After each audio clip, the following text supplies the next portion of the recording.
to Brevard News, your home for real news in Brevard County. Tonight we're going to do something a little different. We're just going to have a coffee talk and bring you guys to the table with us to have some conversations about what's been happening and get a little insight into your campaign, Katie, because not many people follow campaigns, are on the ground, and really know the immense amount of effort that it takes to run a campaign. So how's your week been going? It's been really great. The first day on Saturday, we had over 200 people show up to vote at the Titusville Library, and those were just the Republicans. And then today, I believe we had over 100 show up, so that was pretty cool. And so it's pretty crazy because you have to, as a candidate, go and like get your tent set up and get all the things set up at the polls, and So do all the candidates there usually, or like is it like when we go to meet and greets, right? And everybody has their tent set up. Is it kind of like that? Or? So I thought it was going to be more like that because that's what it's been like when I've helped in other campaigns. But for whatever reason, this year in North Brevard, I seem to be one of the only ones that's like setting up a whole setup. But there is the Republican Party and the Democrat Party. They have tents. So, and they have everybody's stuff, on those tables too. So interesting. So I've been following, you're one of the campaigns that I've been following this year, and I've been learning so much, and it's really giving me a lot of insight into just the election year, and it's eye-opening. Unless you're in it, you really don't understand it. It's one of those things. And so you're setting up, you're down there. Are you getting good feedback, do you think? Or? Oh, yeah. Yeah, it's been great. People are, as they drive by, they're honking and waving and giving thumbs up. And, I even had one family, they drove past me, turned around and drove back and stopped on the road just to tell me that they voted for me. So that was pretty cool. Is that encouraging for you? It was really encouraging. And I've got such a different perspective and a different type of respect for all of the candidates, every single one of them, because now I have gotten insight into the amount of work that you guys had to put into these elections. Oh, yeah. Take me back a little bit. We haven't really talked about this on the podcast, but since we're doing some coffee talk, what made you decide to really run? Like, there was something in you that said, I have to run for this position in this county. Right. So many of you know that I have been a strong advocate for the past 4 or 5 years. And when this seat became available, we were looking for people to run. And unfortunately, for whatever reason, the people who we contacted that we thought would be good for this position, they just weren't interested. And so, my husband and I, we were talking, and we kind of just decided that all those doors were closing because I should run for that seat. So was there something in you that was like, this has become a calling now? Definitely. Because I just don't see any normal human being being like, I'm just going to throw my name in and I'm going to do all this crazy work.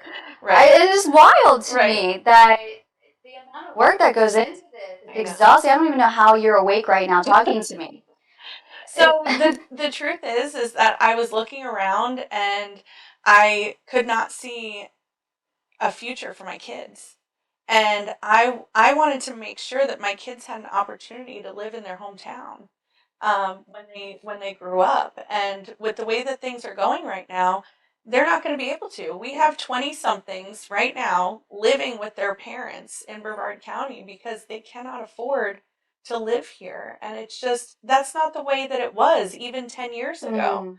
Mm-hmm. So I just really felt like I needed to get involved. I have the time, I have the energy, I have the passion to fix the problems that are going on that I see. And I just really want to make Brevard great. Speaking of your kids, I think probably a lot of people don't know this, but that's how I met Katie. I was an instructor doing PE in one of our homeschool groups, and that is how I met you. This was back in 2017 timeframe. And I just love your kids. They're amazing. They're so well behaved. And my kids love your kids. So that's how we initially met. And We were doing totally different advocacy things. Yeah. And then you got involved not too long after that in school board stuff. And that was a pretty wild ride. Right. Yeah, that was, I had decided to homeschool my kids, and we were, we were just, I wasn't really involved that much at that time. But I do remember you in our homeschool classes, when in passing conversation, expressing your frustration with the school board. Right. Before everything, all the controversial stuff happened, you were already in a frustrated mode. Oh, yeah. Yeah, I was seeing the discipline problems in our schools even back then, and it was really frustrating because my kids were the victim of those discipline issues, and my kids as the victims were not getting any kind of support from the school. Only the children that were bullying were the ones that were getting the support, and it was just very frustrating because they say that, that all children, deserve, which I agree with, all children deserve to have an education and that's protected. But my frustration is that when there is a child that's bullying, why should they get to stay with their friends, and why should the kid that's the victim be taken out of their situation? And it's crazy you bring it up, because growing up here in Brevard County, that was one of my issues growing up. I was so distracted. I was the victim in that. And I do believe it made me who I am today and so strong, but in the same perspective, it took away from my education. I had to catch up on my education when I went to college because of that, because it was so distracting, and they were pulling me into the dean's office, and it was like there was no accountability, and it kind of takes you back to politics, because there's no accountability in politics. You're still dealing with the bullies in politics, and they're not being held accountable. Right. So isn't that interesting that, that's where you started, and then it's kind of, you've been talking about the accountability issues and the transparency issues here in Brevard County, and I've just been following so many campaigns, and one of yours has been the most active as far as going to meetings. And speaking of meetings, what would you say is your most memorable one this year? Definitely the meeting where the firefighters came. That was, just, my heart breaks for those people because they are so selfless, and they sacrifice so much to make sure that we have a safe community. And for our current leadership to treat them the way that they're treating them is unacceptable in my opinion. And just the fact of having those people get together and stand as one, that was just incredible. And in that moment too, I think what really stood out to me was the unity in that room. It wasn't just firefighters. It was family members. It was friends. It was people in the community that actually care about them. It was advocates coming together, even on different sides. Not everyone always gets along, and I would just love to see that for our community more. And and I've heard that from you, and I just want to say, Katie, that I have seen you grow a lot in this past year. Thank you. And I think it's because you've been so open-minded and willing to learn. Right. And absorb new information and take in new information and listen to different perspectives. And it's not easy being in your position, because you've got a lot of really, really strong opinions and very strong narratives that go out. And I don't know how you, how do you deal with that? It took me a little bit to gain this thick skin, but I really did a lot of work on myself. And when I first started in my journey of advocacy, I didn't really know what I was doing. I was just passionate. I was really upset, and I was passionate. And during that time, things didn't necessarily come out the way that I wanted it to. And when you have only 3 minutes to say 15 different things, sometimes things get jumbled. And so this journey has just forced me to look at myself and say, okay, where do I need to grow? What do I need to do to communicate more effectively? How can I bring our community together and advocate the strongest that I can for people who can't advocate for themselves for whatever reason? And that between that and honestly, I've had a journey with my faith and just growing closer to my faith and understanding who I am and who I am in Christ. That is it. Really, I the insults don't mean anything to me because I know who I am. Do you think it's you just brought up a communication. Right. A lot of times I see these issues playing out, and some of them, rightfully so because there's corruption. But then I also feel like there's a communication barrier within our community. A lot of people don't know how to communicate effectively. Right. Their issues, whether it's their issues or their disagreements. Like, not everyone's always going to agree. Do you agree with that? I mean, we don't always agree. Right. But at the end of the day, what's more important to you as a candidate who is seeking this office? Is it finding people who agree with you or getting the job done?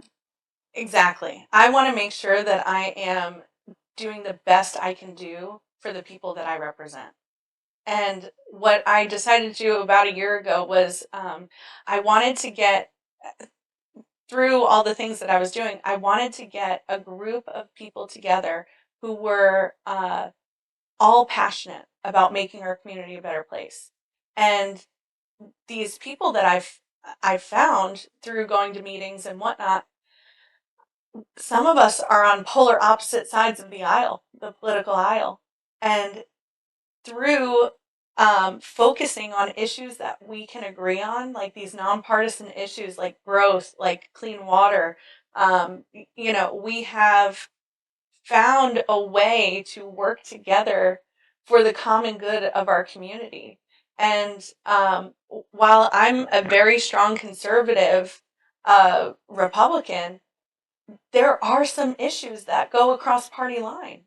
And this is the thing that we have to do as a community is we have to figure out how to work together on those issues. Things like pollution. I mean, that's a no-brainer. None of us want to be poisoned.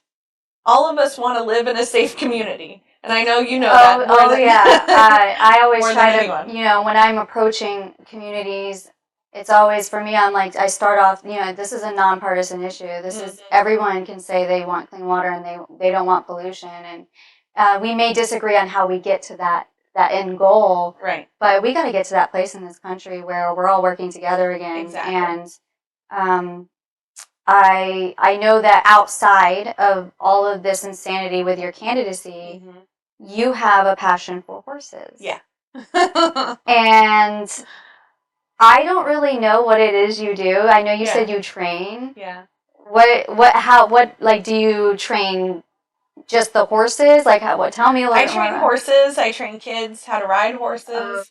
I started riding when I was 4 years old, and my parents, they were both teachers, so we weren't always, we couldn't always afford, everything that went along with that. But what got you into this? Like, how did you start? Because not everybody has horses growing up. You know what I mean? So my mom actually built a greenhouse, and we needed fertilizer for the greenhouse, and so we went to this horse farm, and they couldn't keep me out of the barn. And so the people at the barn were like, you should sign her up for lessons. And so that's what I did. And I was lucky enough, my parents were able to get me my first horse when I was 10 years old. And it was a lot of hard work. And he was not the easiest horse in the world. So he taught me,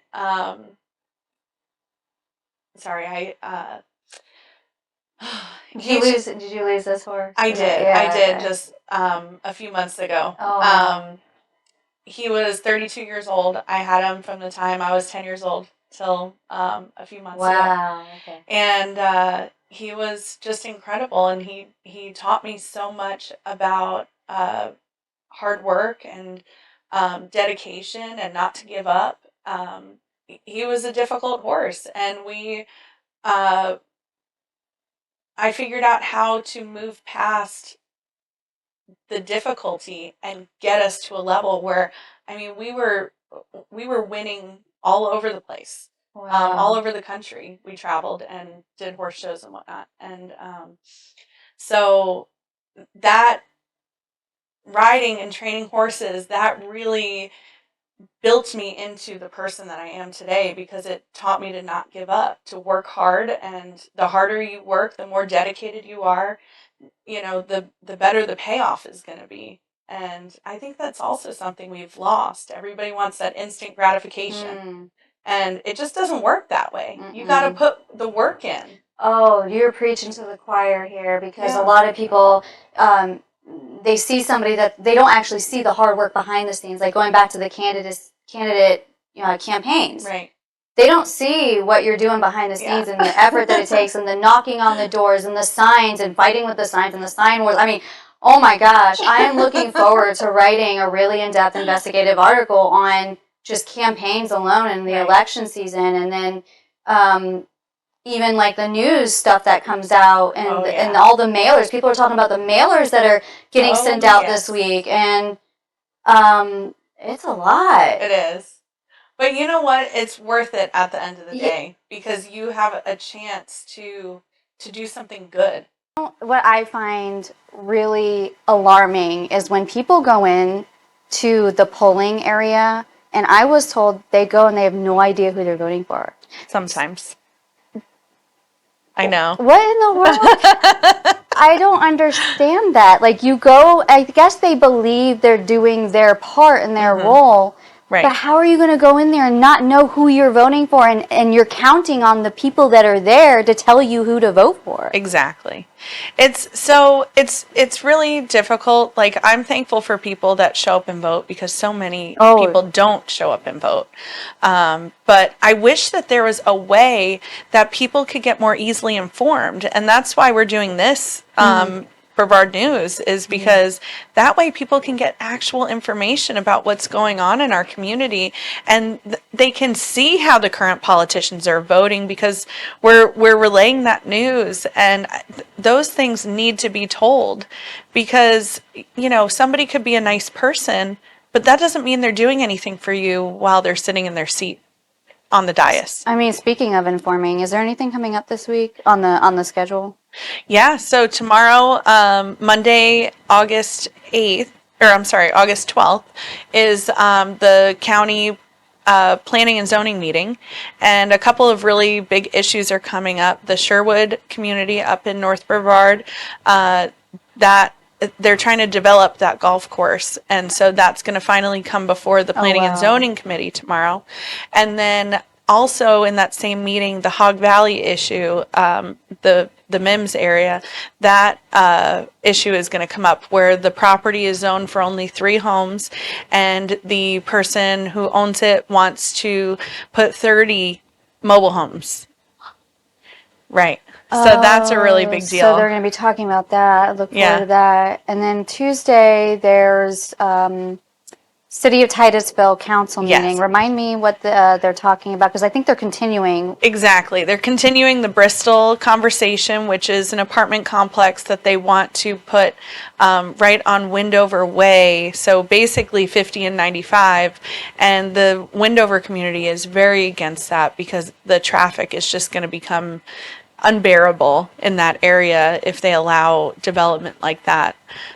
So that's going to come up tomorrow. And there's also, it's budgeting season. So I'm sure there's going to be things on Tuesday about the budget as well. Have you been watching any? I've been watching all the cities, and I have one thing I really want to say. Sure. I was impressed with the City of Satellite Beach's budget meeting. Really? The way they did it. I know, right? Wow. I mean, props to you guys, because, night and day compared to what Titusville did, for instance, right? They just had this quick 20-minute, let's get in and out, like, we're going to go through this boring slide, but they actually brought in their utility director, all of the heads of their people to actually go over, like, the projects and what they're doing, and the biggest bang for their buck, and Just from an outsider looking in and watching it on video, the only thing is I don't think that they live streamed it. There was somebody else that Oh, live streamed it. wow. Yeah, But just that's just a good example of what we're trying to push for is more transparency, right. accountability, and so.